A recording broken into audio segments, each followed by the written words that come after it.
আল্লাহ রাসূল শিখিয়ে দিলেন, ফাইন্নামা আনা আবদুল্লাহি ওয়া রাসূলুহু ফাকুলু আবদুল্লাহি ওয়া রাসূলুহু, আমি আল্লাহর একটা গোলাম এবং তার রাসূল। আমার 1 নম্বর পরিচয় গোলাম, 2 নম্বর পরিচয় রাসূল। সুতরাং তোমরাও আমার প্রশংসা করতে গেলেও সবার আগে এটা বলে নিবা, তিনি আল্লাহর গোলাম এবং তিনি আল্লাহর রাসূল। এই গোলাম পরিচয় ভুলবা না। আমাকে কখনো আল্লাহর বেটা বা নাউযুবিল্লাহ এই জাতীয় কিছু কথা বলা তো দূরের কথা, আমি যে গোলাম এই পরিচয়টাও তোমরা কখনো দিতে দ্বিধা করবা না। এমনকি আল্লাহ রাসূলের হাদিসে আছে, তিনি বলেন, তোমরা বলবা না আমি ইউনুস নবীর চাইতে উত্তম। কেন? আমার নবী কি ইউনুস নবীর চাইতে উত্তম না? খালি কি ইউনুস নবী নাকি আদম আলাইহিস সালাম থেকে নিয়ে ঈসা আলাইহিস সালাম সবার চাইতে আমার নবী বেশি মর্যাদাপূর্ণ না? এটা তো কোরআন দ্বারাই প্রমাণিত, আল্লাহর বাণী দ্বারাই প্রমাণিত। এমনকি আল্লাহ তাআলা নিজেই জানান, তিলকার রাসূলু ফাদ্দালনা বা'দাহুম আলা বা'দ। 3 নম্বর পারা খুলেন, প্রথম আয়াতই এটা। রাসূলদের একজনকে আরেকজনের উপর আমি আল্লাহ শ্রেষ্ঠত্ব দিয়েছি। হ্যাঁ, ঈমান আনার ক্ষেত্রে ভাগাভাগি করা যায় না। অনেকে 2 আয়াতের মধ্যে প্যাচ লাগিয়ে ফেলে। সূরা বাকারার শেষ রুকুর আয়াত নিয়ে আসবে, এনে আপনাকে দেখাবে লা নুফাররিকু বাইনা আহাদিম মির রুসুলি। এই আয়াত দেখিয়ে বলবে, এই দেখ আল্লাহ বলে দিলেন মুমিনদের কথা হলো আমরা রাসূলদের মধ্যে কোনো পার্থক্য করি না। কাশিমপুর কারাগারে এক ভ্রান্ত দল পেয়েছিলাম, আমাকে এই আয়াত দেখিয়ে বলছে, এই যে আপনারা হুজুররা বলেন আমার নবী সবচাইতে শ্রেষ্ঠ নবী, এটা ভুয়া কথা। বললাম নাউযুবিল্লাহ, ভুয়া কথা কিভাবে? একদম সূরা বাকারার শেষ রুকু খুলে দেখিয়ে দিচ্ছে।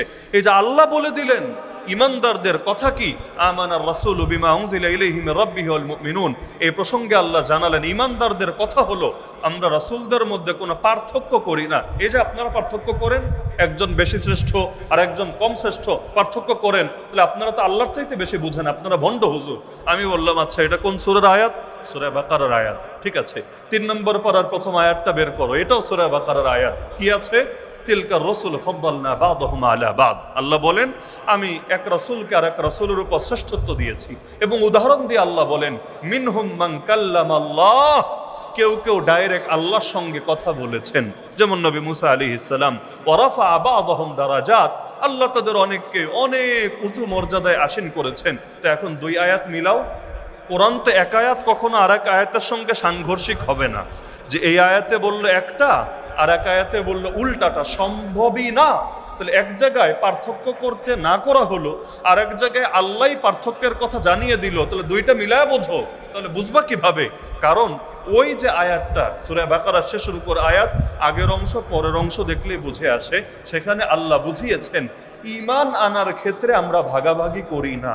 ইহুদিরা করে, খ্রিস্টানরা করে। যেমন ইহুদিরা নবী মুসাকে মানে, নবী ঈসাকে মানে না। খ্রিস্টানরা নবী মুসাকেও মানে, নবী ঈসাকেও মানে, মুহাম্মদুর রাসূলুল্লাহ সাল্লাল্লাহু আলাইহি ওয়াসাল্লামকে মানে না। আর আমরা মুহাম্মদুর রাসূলুল্লাহ সাল্লাল্লাহু আলাইহি ওয়াসাল্লামকেও মানি, মুসা আলাইহিস সালামকেও মানি, ঈসা আলাইহিস সালামকেও মানি, আদম আলাইহিস সালাম থেকে নিয়ে সব নবী সব রাসূলকে মানি।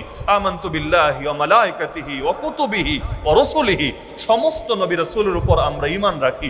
তা আল্লাহ সূরা বাকারার শেষ রুকুতে শিখিয়েছেন ঈমান আনার ক্ষেত্রে কোনো ভাগাভাগি করা যাবে না।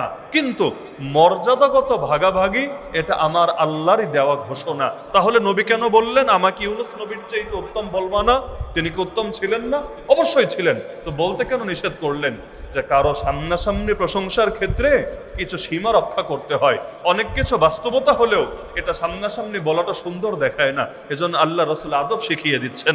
না হলে তিনি নিজের মুখেই তো বলেছেন আনা সাইয়্যিদু ওয়ালাদি আদম ইয়াউমাল কিয়ামাতি ওয়ালা ফখর, আমি আদম সন্তানদের মধ্যে সবার চাইতে শ্রেষ্ঠ হব কিয়ামতের দিন।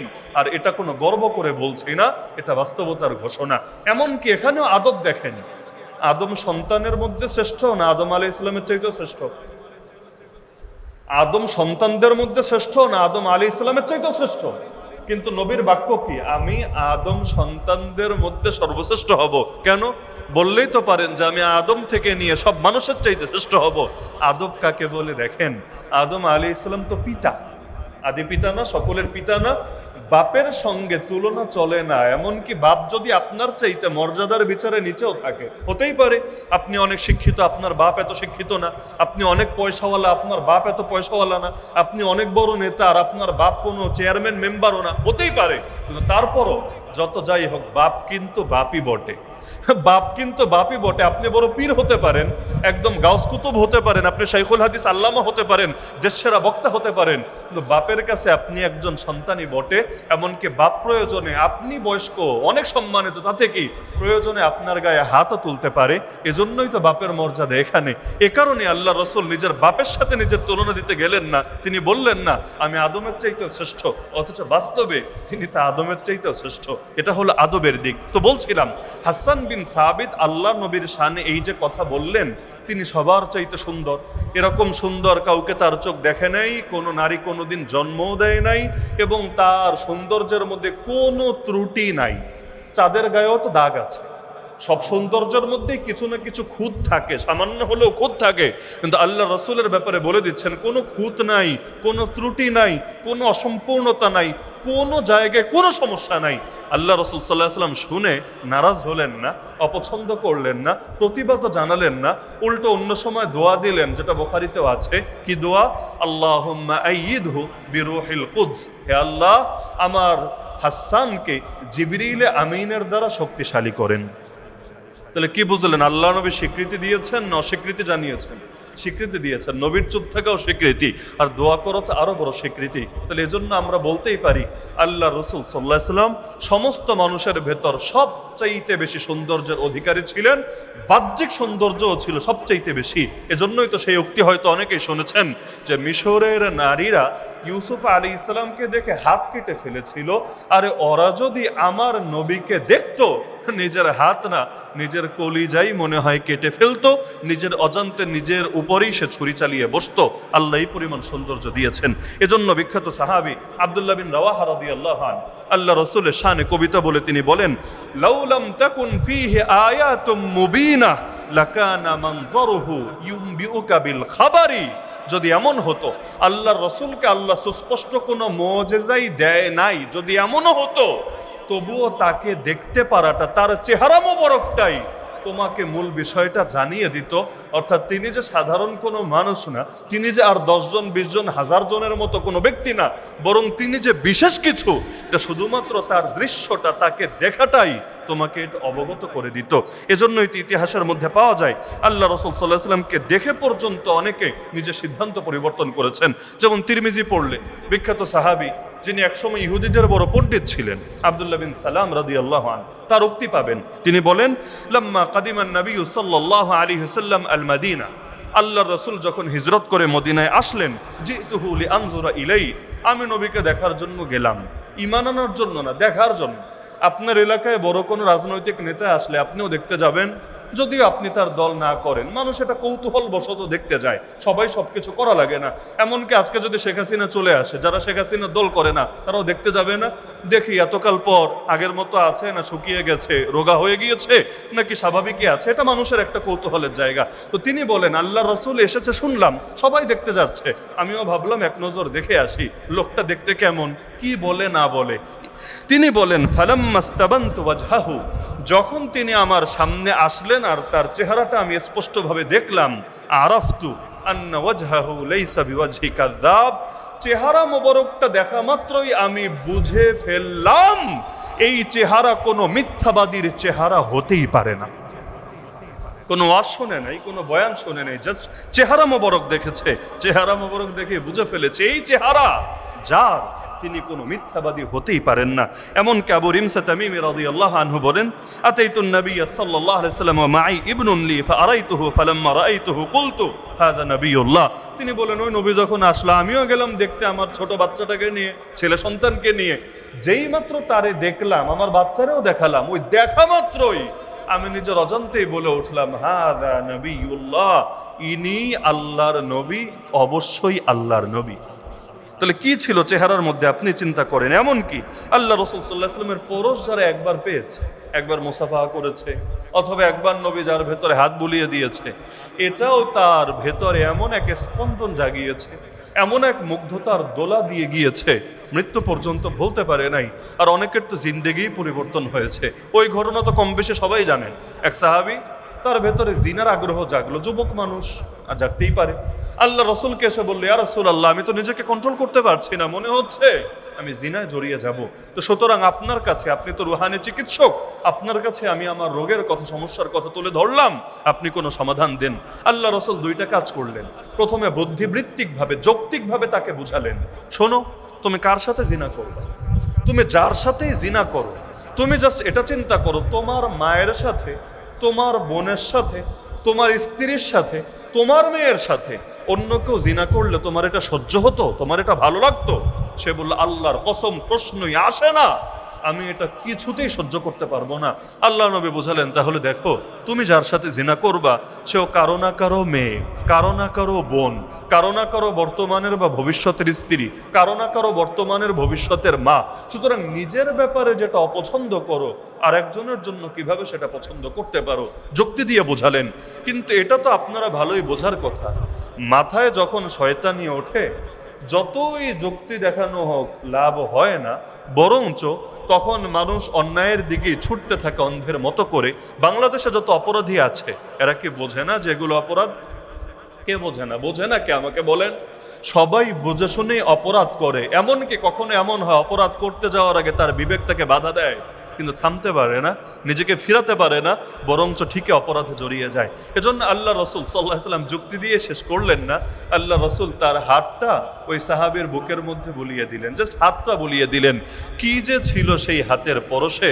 সেই সাহাবী বুড়াকালে গিয়ে বলে, ওই দিনের পর থেকে আমার ভেতর থেকে জিনার আগ্রহ এমনভাবে বের হলো, আজ পর্যন্ত জিনার কল্পনা আসা দূরের কথা, কোনো পর নারীর দিকে একটা কুদৃষ্টি দেওয়ার কল্পনা আর আমার ভেতরে আসেনি। কি ছিল সেই হাতের ভেতরে, আপনি জাস্ট একবার চিন্তা করেন। এমনকি ইমাম আহমদ রাহিমাহুল্লাহ তার মুসনাদে আহমদের মধ্যে বিখ্যাত সাহাবী সাদ বিন আবি ওয়াক্কাস রাদিয়াল্লাহু আনহুর হাদিস এনেছেন। তিনি বলেন, ইশতাকাইতু বিমাক্কা ফাদাখালা আলাইয়া রাসূলুল্লাহ সাল্লাল্লাহু আলাইহি ওয়াসাল্লাম ইয়াউদুনি। মক্কায় আমি একবার অসুস্থ হয়ে পড়লাম, আল্লাহ রাসূল সাল্লাল্লাহু আলাইহি ওয়াসাল্লাম সেবা করার জন্য আমার কাছে আসলেন। চিন্তা করেন, সাধারণ একজন সাহাবী অসুস্থ হয়েছে, নবী হাজির, এই অসুস্থ রোগীর সেবা করবে বলে আপনারা কতটুকু করতে পারেন চিন্তা রাখেন। কারণ ইয়াদাতুল মারিজ, অসুস্থ রোগীর সেবা করা যেন কোনো সুন্নত না, এমন গুরুত্বপূর্ণ সুন্নত। আপনি যদি কোনো অসুস্থ রোগী দেখার জন্য ঘর থেকে বের হন, আসমান থেকে ফেরেশতা ডেকে ডেকে সুসংবাদ শোনাতে থাকে, আরে তোর পথ চলা কামিয়াব, তোর জীবন কামিয়াব, জান্নাতকে তোর ঠিকানা বানিয়ে দেওয়া হয়েছে। من عاد مريضا أو زار أخا له في الله ناداه مناد من السماء أن طبت وطاب ممشاك وتبوأت من الجنة منزلا। তো সাদ বিন আবি ওয়াক্কাস বলেন, আল্লাহর রাসূল আমাকে দেখতে আসলেন, فوضع يده على جبهتي فمسح وجهي وصدري وبطني। তিনি বলেন, আল্লাহর রাসূল এসে প্রথমে আমার কপালে হাত রাখলেন, এরপর আমার চেহারা, আমার বুক, আমার পেট, এগুলো তিনি মুছে দিলেন, মাসা করে দিলেন। তিনি বলেন, ফামা জিলতু ইউখাইয়ালু ইলাইয়া আন্নী আজিদু বারদা ইয়াদিহি আলা কাবিদি হাত্তা সা। আজও পর্যন্ত আমি এটা ভুলতে পারি না। এখনো আমার মনে হয়, আমার কল্পনায় ভাসে যে আমি আল্লাহ রাসূলের পরশ অনুভব করতে পারছি আমার কপালে, আমার চেহারায়, আমার বুকে, আমার পেটে। অথচ সেই কত আগে জাস্ট একবার হাত বুলিয়েছে, কিন্তু এখনো স্নিগ্ধতা, মুগ্ধতা, প্রশান্তি এখনো পর্যন্ত তার ভেতরে বিরাজ করছে। এমনকি ইমাম মুসলিম রাহিমাহুল্লাহ তার সহিহ মুসলিম গ্রন্থে হাদিস এনেছেন, বিখ্যাত সাহাবী জাবির ইবনে সামুরা রাদিয়াল্লাহু আনহু থেকে তিনি বলেন, মাসাহা রাসূলুল্লাহ সাল্লাল্লাহু আলাইহি ওয়াসাল্লাম খাদ্দি ফাওয়াজাদতু লিয়াদিহি বারদান ওয়া রিহা কাআন্নামা আখরাজাহা মিন জাওনাতি আত্তার। আল্লাহ রাসূল একবার আমার গালে হাত বুলিয়ে দিয়েছিলেন, সেই সময় আমার কাছে এমন প্রশান্তি এবং এমন এক ঘ্রাণ আমি অনুভব করেছিলাম, মনে হচ্ছিল যেন কোনো আতরের কোনো কৌটা থেকে, সুগন্ধির কোনো কৌটা থেকে তিনি তার হাত বের করে আমার গালে লাগিয়েছেন। এমন প্রশান্তি আর এমন সুন্দর ঘ্রাণ আমি পেয়েছিলাম। এমনকি হাতও তো ছিল মাশাআল্লাহ, আল্লাহ এমন এক হাত দিয়েছেন।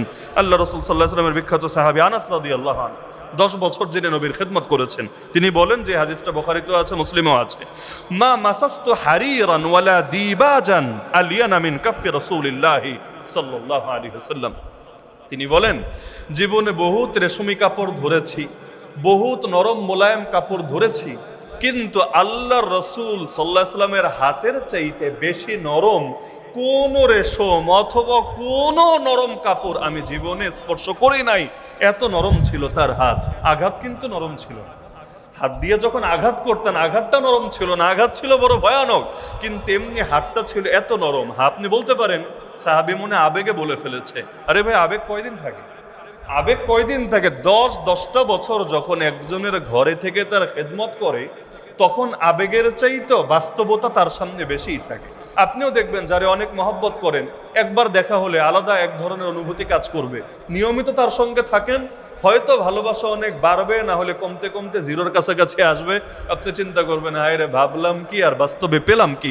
অনেক ক্ষেত্রে এমন হয়। মুফতি আমিন রহমতুল্লাহ আলী বলতেন যে তোমরা আমাদের মহব্বত করলে একটু দূর থেকেই মহব্বত করো, বেশি কাছে এসো না, না হলে বগলের গন্ধ নাকে গিয়ে ঢুকবে। মানে একটা রূপক কথা আর কি, যে এত কাছে এসো না, লাস্টে গিয়ে বলবা আরে ভাবলাম একরকম আর আলেমদের পেলাম আর একরকম। তাহলে কিছুটা দূরত্ব রেখেই মহব্বত করো, সেই ক্ষেত্রে মহব্বতটা অটুট থাকবে। এজন্যই তো আল্লাহ রসুল বলেন যে ঘরের স্ত্রীর কাছে উত্তম যে, বাস্তবেই উত্তম সে। এবং নিজের ব্যাপারে বলেন আমি আমার স্ত্রীদের নিকট সর্বোত্তম। কেন? বাহিরে ভাই বহুত সাধু বাবা সেজে থাকা যায়। সমাজে এমন মানুষও আছে যারা হয়তো কোনো রিসেপশনে চাকরি করে, অথবা সেল সেন্টারে চাকরি করে, অথবা কোনো কল সেন্টারে চাকরি করে, মুখ থেকে অল টাইম মধু ঝরে, সার সার ছাড়া কোনো আলাপই নাই, সবসময় মুখে হাসি লেগে আছে। আর একটা রিক্সাওয়ালা গেল সার সার, মানে কি রেখে কি করবে, একদম পুরো জীবন দিয়ে দিবে।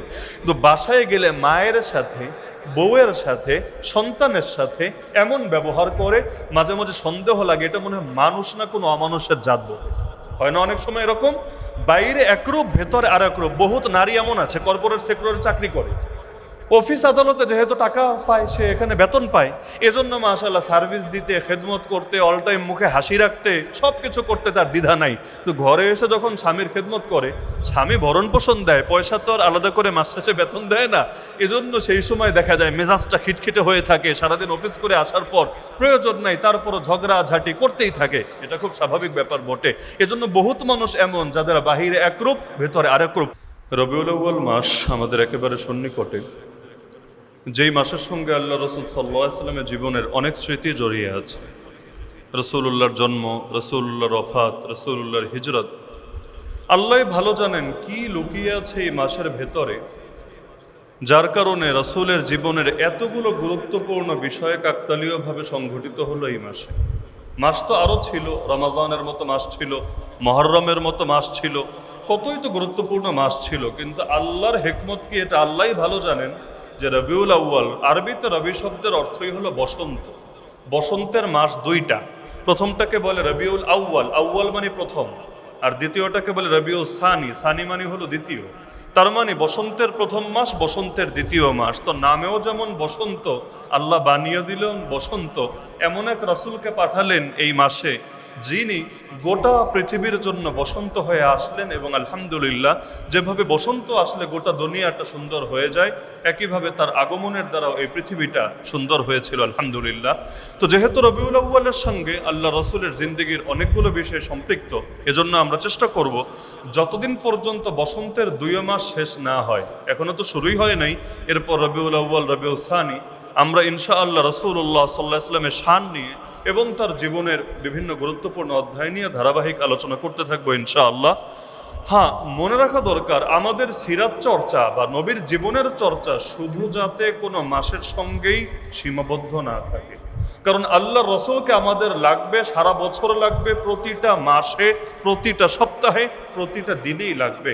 আমার কোনো মাস যদি নবীর অনুসরণ ছাড়া কাটে, সেই মাসে আমার জন্য কিয়ামতের দিন বড় পেরেশানির কারণ হয়ে দাঁড়াবে। কিন্তু যেহেতু এই সময় আল্লাহ রসুলের অনেকগুলো বিষয়ে সম্পৃক্ততা আছে, তো কোনো একটা উপলক্ষ সামনে আসলে আলোচনা করাটাও সহজ হয়। এজন্য আমরা ইনশাআল্লাহ আল্লাহ রসুলের জিন্দেগি নিয়ে ধারাবাহিক আলোচনা করতে থাকব। এর মধ্যে সবার আগে যে বিষয়টা একজন মহাব্বতকারী জানতে চায়, সেটা হলো আল্লাহ রসুল সাল্লাল্লাহু আলাইহি ওয়াসাল্লাম দেখতে কেমন ছিলেন। যদিও বাহ্যিক সৌন্দর্য এমন জিনিস যেটার ক্ষেত্রে চাইলেও অনুসরণ করা যায় না।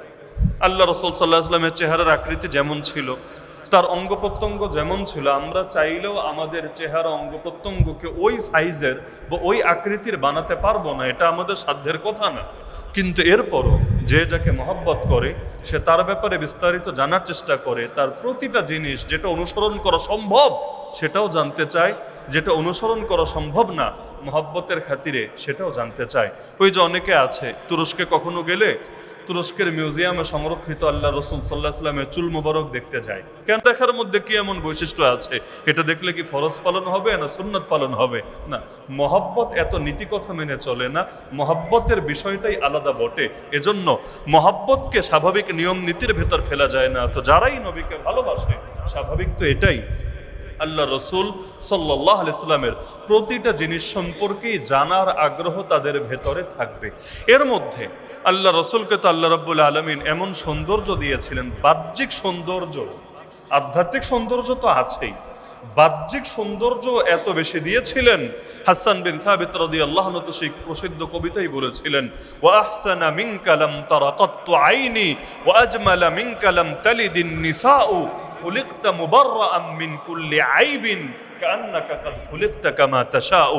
আপনার চাইতে সুন্দর কোনো মানুষকে আমার চোখ কখনো দেখেনি, আর দেখবে কিভাবে? আপনার চাইতে সুন্দর কাউকে কোনো নারী কোনোদিন জন্মই দেয় নাই। ইউসুফ আলাইহিস সালামের জন্মের কথা তো তিনি জানতেন, এরপরও তিনি বলছেন আপনার চাইতে সুন্দর কোনো মানুষকে কোনো নারী কোনোদিন জন্মই দেয় নাই। আপনি সৃষ্টি হয়েছেন সব ত্রুটি থেকে, সব অপূর্ণতা থেকে এমনভাবে মুক্ত হয়ে মনে হচ্ছে যেন আপনি সৃষ্টি হয়েছেন ঠিক নিজে যেভাবে চেয়েছেন সেভাবে। কেউ যদি নিজে নিজেরটা বেছে নেয়, সবচাইতে ভালোটাই বেছে নেবে। তা আল্লাহ রাসূল সাল্লাল্লাহু আলাইহি ওয়াসাল্লামের বাহ্যিক সৌন্দর্য এতটা পারফেক্ট ছিল, তিনি বলছেন যেন মনে হচ্ছে আপনি সৃষ্টি হয়েছেন ঠিক সেভাবে যেভাবে চেয়েছেন আপনি নিজে। আল্লাহ রাসূল সাল্লাল্লাহু আলাইহি ওয়াসাল্লাম এই কবিতা শুনে রাগ করলেন না, প্রতিবাদও জানালেন না, অথচ নবীর সামনে কোনো অন্যায় হলে আল্লাহ রাসূল কখনোই চুপ থাকতেন না। এমনকি তার প্রশংসায় বাড়াবাড়িও তিনি সহ্য করতেন না। সহিহ হাদিসে আছে, নবী বলেন, লা তুতরুনি কামা আতরাতিন নাসারা ঈসা ইবনে মারইয়াম। উম্মত খবরদার, আমার প্রশংসায় বাড়াবাড়ি করবা না। নেতাদের তো যত তেল মারে তত খুশি হয়, ওর ভেতর যা নাই এটা যদি বলেন আরো বেশি খুশি হয়। ওর চরিত্র খারাপ যদি বলেন চরিত্র খারাপ, তাহলে আপনার খবর আছে। আর যদি বলেন ওর চরিত্র ফুলের মতো পবিত্র, তাহলে আপনার কপালে আগামী দিনে ভালো কিছু অপেক্ষা করছে। কিন্তু আল্লাহ রসুল বলছেন খবরদার, আমার প্রশংসায় বাড়াবাড়ি করবা না। কেন?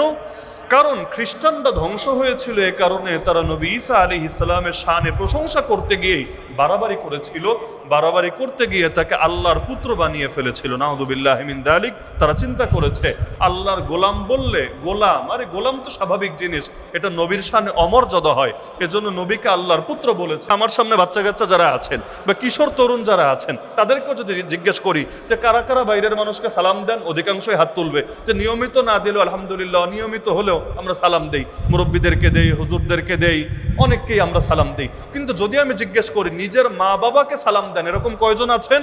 দেখবেন অনেকে আর হাত তুলতে পারছে না। কেন? আপনার মা বাবা আপনার দোয়া পাওয়ার হকদার না?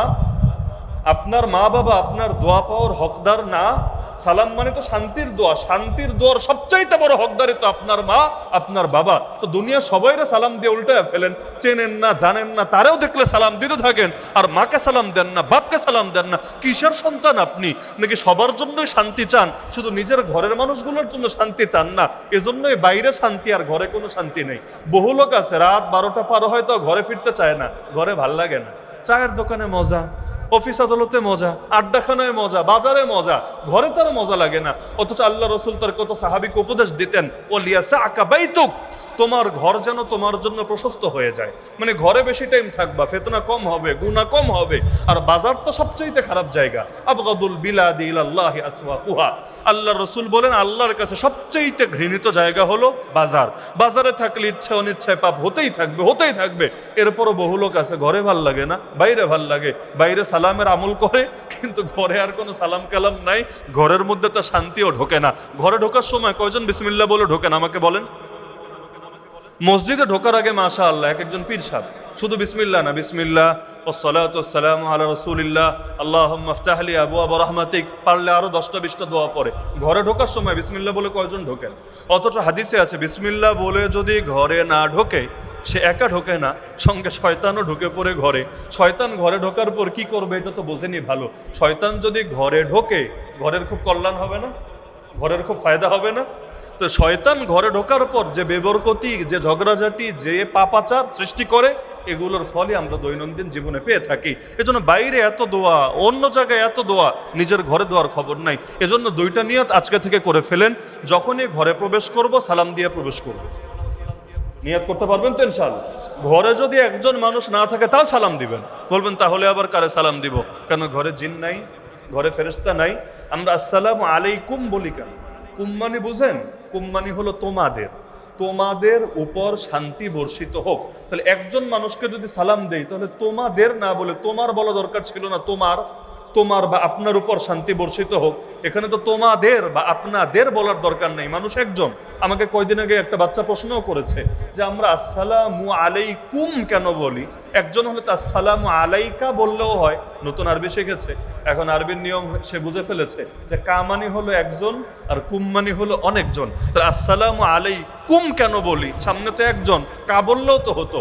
তখন আমি জবাব দিলাম, আরে সালাম দৃশ্যমান একজনকে দিচ্ছি, ঠিক আছে, অদৃশ্য আরো অনেকজন আছে, তার সঙ্গে ফেরেশতারাও আছে, জিনেরাও আছে।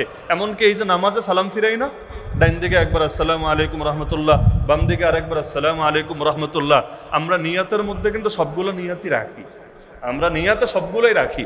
ডান পাশে যত মুসল্লি এদেরকেও নিয়ত করে ফেলেছি, ডান পাশে যত জিনরা আমরা দেখছি না, হয়তো নিয়মিত প্রতি সপ্তাহে টাকা টোকা দেয়ও না দান বাক্সে, বাকি যে জিনেরা এসে মসজিদে নামাজ পড়ে আমাদের এই মসজিদে, ওদেরও আমরা নিয়াত করি।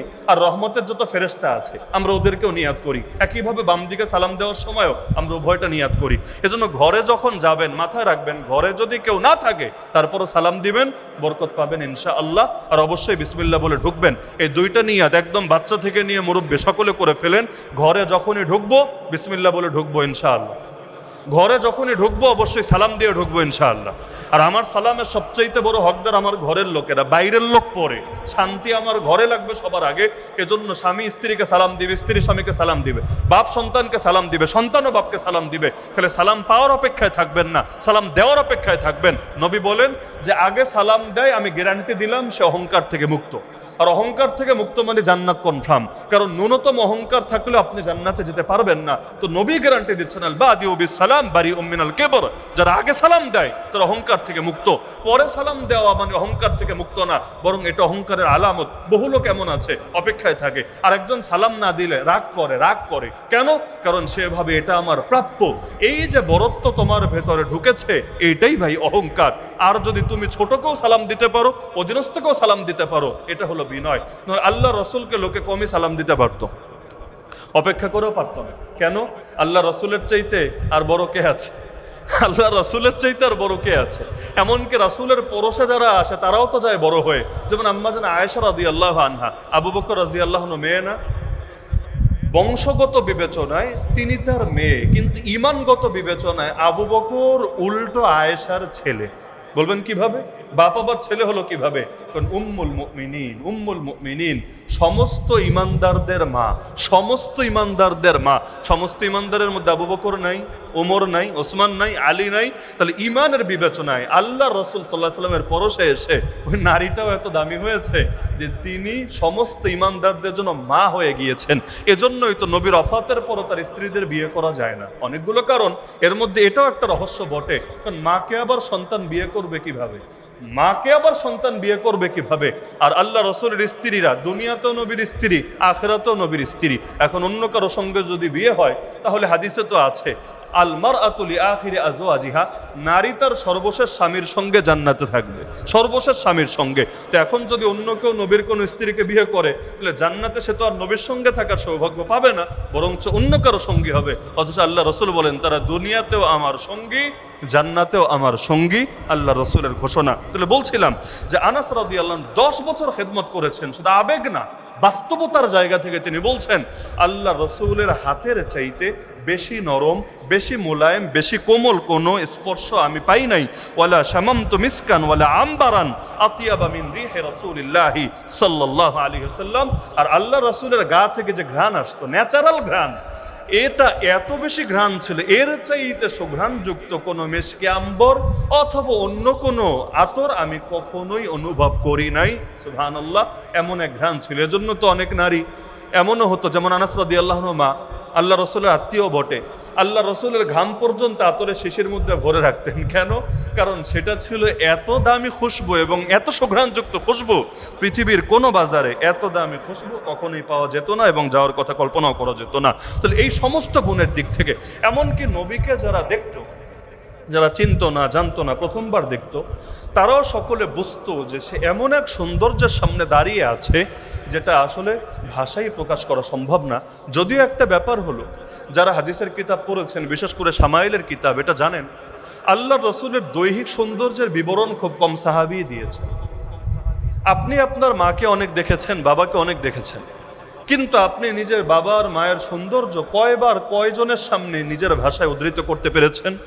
আর আল্লাহ রসুল তো ছিল এমন এক সুন্দর, মাশাআল্লাহ, বিশেষ করে তার কাছের সাহাবী যারা, তার নিকটস্থ সাহাবী যারা, তার দিকে তাকিয়েও বেশিক্ষণ থাকতে পারতেন না। চেহারার মধ্যে এমন এক নূর ছিল, এমন এক গাম্ভীর্য ছিল, তাকেও বেশিক্ষণ থাকতে পারতেন না, অটোমেটিক দৃষ্টি নিচের দিকে নেমে আসতো।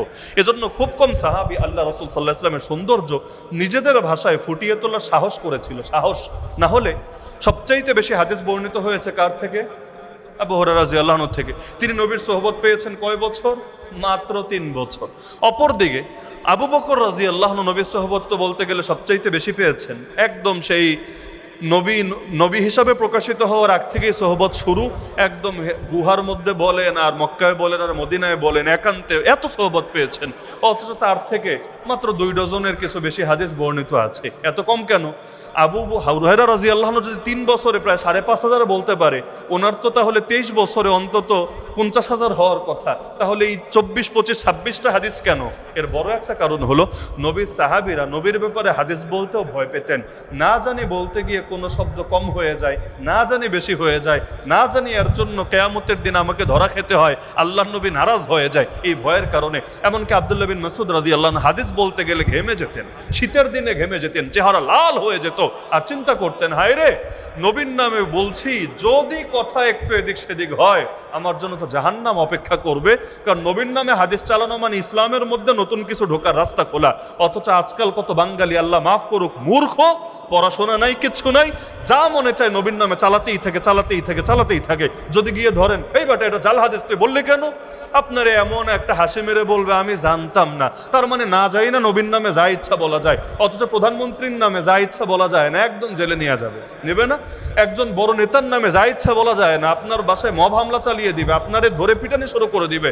আর নবীর নামে যা মনে চাই তাই বলা যায়। অথচ আল্লাহ রাসূল বলেন, ইত্তাকুল হাদিস আন্নি ইল্লা মা আলিমতুম, আমার ব্যাপারে হাদিস বলা থেকে বিরত থাকো, একমাত্র যেটাকে নিশ্চিতভাবে জানো সেটাকে বলো। নিশ্চিতভাবে যেটা জানো, তার মানে জানতাম না এ কথা বলা জাল হাদিসের পক্ষে কিয়ামতের দিন ওজর হবে না। আপনি নবীর নামে হাদিস হিসাবে সেটাই বলবেন যেটা নিশ্চিতভাবে আপনি নবীর হাদিস হিসাবে জানেন।